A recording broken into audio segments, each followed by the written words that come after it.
This is a side hustle I wish I knew sooner, part 4. And I am currently at the lake, so don't mind the background. This is honestly one of my favorite side hustles, so make sure you stay to the end. First thing you're going to do is head over to canva.com and create a free account. In here, you're going to click on Logo Maker. You're going to create a simple design just like this one, and you're going to save it as a PDF with a transparent background. Once you have your design saved, you're going to head over to printify.com and you're going to click on Start for Free.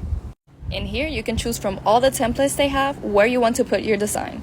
Once you click on the product that you want to use, you're going to click Start Designing.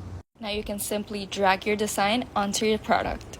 You want to make sure everything looks good and centered, and then you can simply click Save Product. Now you're simply going to connect your Printify account to your Etsy account so you can start selling. You want to add a nice title and description so when people see your product, they're more tempted to buy it. Now every time someone buys your product, Printify will print and ship your design, so the only thing you have to do is sit back and collect the difference. This business model is one of my favorites because the only thing you have to do is come up with design ideas. So save this video for when you're ready to do this and follow me for more ways to make money online.